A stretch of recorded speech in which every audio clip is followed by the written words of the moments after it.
ऐसे 600 using the work of another auditor. Another auditor होता है अदर ऑडिटर होता है जो रिपोर्ट करता है financial information of component. And principal auditor होता है जो ऑडिट करता है कंसोलिडेटेड फाइनेंशियल स्टेटमेंट का, जो यूज़ करता है काम को अदर ऑडिटर के, जो रिपोर्ट करता है उन फाइनेंशियल इन्फॉर्मेशन ऑफ एंटिटी जो इंक्लूड करते हैं फाइनेंशियल इन्फॉर्मेशन ऑफ वन और मोर कंपोनेंट हो गए हमारे डिवीजन या सब्सिडी या जॉइंट वेंचर। ऐसे 600 अप्लाई नहीं होता है जॉइंट ऑडिट पे, और ऐसे 299 एंड प्रीवियस ऑडिट के रिलेशन पे उस पर अप्लाई नहीं होता है।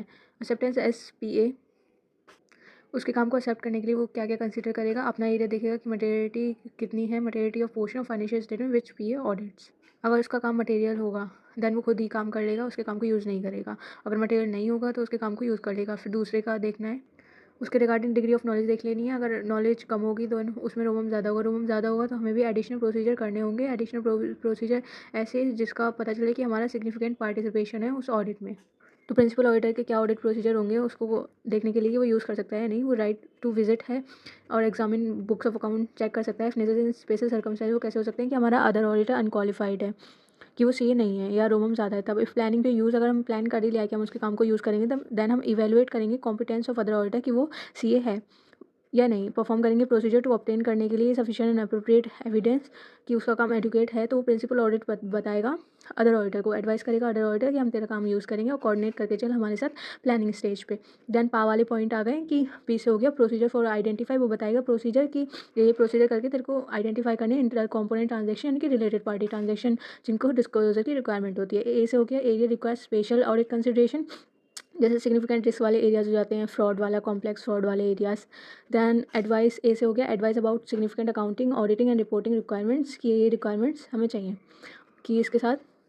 देन की टाइम टेबल फॉर कंप्लीशन कि इतने टाइम तक हमें कंप्लीट करके दे देना, प्लस ऑब्टेन करना है रिप्रेजेंटेशन फॉर कंप्लाइन, रिटन रिप्रेजेंटेशन ले लेंगे कि तुमने कंपनी एक्ट या फिर कोई भी एक्ट है उससे कंप्लाई कर रखा है। अब उसने जो काम दे दिया अब उसके काम को चेक करना है। अब चेक कैसे करेंगे, डिस्कस कर लेंगे ऑडिट प्रोसीजर जो उसने अप्लाई करी है और ऑब्टेन करेंगे return summary of other auditor procedure in the form of questionnaire checklist के फॉर्म में पूछ लेंगे कि तूने ये काम कर दिया। ऑल्सो विश टू विजिट कर सकते हैं अदर ऑडिटर को अगर नीडेड होगा। तो उसका काम कितना चेक करना है वो डिपेंड करेगा। एंटी ऑफ ऑडिट प्रोसीजर वो डिपेंड करते हैं सर्कमस्टेंसेस ऑफ एंगेजमेंट। अगर रोमम ज़्यादा होगी तो टेस्टिंग भी ज़्यादा होगी और नॉलेज अबाउट कॉम्पिटेंस, अगर कॉम्पिटेंस ज़्यादा होगी तो टेस्टिंग कम होगी। और जो कॉम्पिटेंस है उसको कैसे चेक कर सकते हैं, रिव्यू करके प्रीवियस ऑडिट वर्क को, ऑडिटर के वर्क को। तो role of PA and OA क्या होता है कि प्रिंसिपल ऑडिटर क्या करेगा, इशू करेगा रिटन कम्युनिकेशन पा वाले पॉइंट के लिए। रिटन कम्युनिकेशन इशू कर देगा कि हमें ये चीज़ चाहिए और तुम्हें हमें कोऑर्डिनेट करके चलना होगा। कोऑर्डिनेट करके चलेगा और उसको सिग्निफिकेंट फाइंडिंग जो भी मिलेंगी उसको वो देगा। और क्या होगा फिर प्रिंसिपल ऑडिटर भी, अगर उसको भी कुछ ऐसा लगता है कि इंपॉर्टेंट वेयरिंग होगा उसके ऑर्डर ऑडिटर के वर्क पर, तो वो भी उसको बता देगा कि जैसे कोई रिलेटेड पार्टी ट्रांजेक्शन है एंड उसमें सब्सिडी इन्वॉल्व है तो उसको बोल देगा कि इस कॉन्ट्रैक्ट को ध्यान से देख के चलना, अगर कुछ मिलता है देन हमें बताना। देन जो भी काम हो टाइम टेबल के अकॉर्डिंग होना चाहिए और उसको आंसर करना होगा। डिटेल क्वेश्चनर देगा उसको आंसर करना होगा और उसको रेस्पॉन्स भी करना होगा उस क्वेश्चनर पे।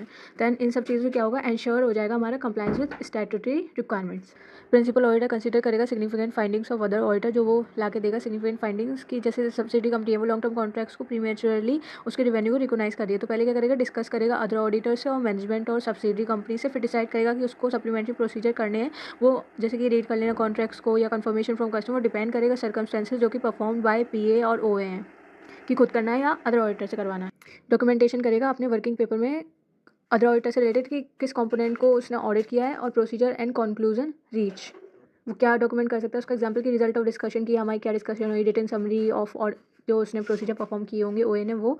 एंड देन हो गया 2C वाले पॉइंट हो गए, C से कंपोनेंट, C से कंक्लूजन। कंक्लूजन की अदर ऑडिटर की रिपोर्ट मॉडिफाइड है तो उसने PA ने कैसे डील किया विद क्वालिफिकेशन एडवर्स रिमार्क्स से। वॉट एवर अगर लिमिटेड ऑडिट प्रोसीजर किए गए हैं PA के द्वारा तो रीज़न डॉक्यूमेंट करने की ज़रूरत नहीं है। अब आ गया पॉइंट 6 रिपोर्टिंग की। PA कंक्लूड करेगा कि अगर कंक्लूड करता है कि उसका वर्क यूज़ करना सफिशिएंट नहीं है और एडिशनल प्रोसीजर भी हम नहीं कर सकते तो हम उस पर डिस्क्लेमर या क्वालिफाइड ओपिनियन दे देंगे, क्योंकि एडवर्स सब दिया जाता है, सफिशिएंट अप्रोप्रिएट एविडेंस हमें मिल जाता है। अगर अदर ऑडिटर की मॉडिफाइड रिपोर्ट है कि अगर उसकी बदल दी तो हमें भी बदलनी पड़ जाती है, तो कंसीडर करेंगे nature and significance of matter in relation to financial consolidated financial information of entity की हमारे CFS के अकॉर्डिंग वो मैटर मटेरियल है या नहीं। अब आगे division of responsibility. No division of responsibility उसको देखना है कि वर्क ऑफ अदर ऑडिटर के लिए जो है प्रिंसिपल ऑडिटर रिस्पॉन्सिबल नहीं होगा अनलेस सस्पिशियस सर्कमस्टेंसेस दिख रहे हैं अबाउट रिलायबिलिटी ऑफ ऑडिटर की, साफ साफ दिख रहा है कि उसका काम गलत है बट फिर भी वो उसको यूज़ कर रहा है, तब वो रिस्पॉन्सिबल हो जाएगा। रिपोर्ट दूसरा पॉइंट हो गया, report should clearly state division of responsibility कि कौन कितने कितने पार्ट के लिए रिस्पॉन्सिबल था, indicating extent to which financial information audited by other auditor. Example की नंबर ऑफ ब्रांचेस वगैरह बता देंगी कि 1934 branches audited by PA, 980 audited by other auditor. अगर पीए नोटिस करता है मटेरियल डिस्क्रिपेंसी तो उसको इन्फॉर्म करना, अदर ऑडिटर को इंक्लूड करना ऑडिट रिपोर्ट में।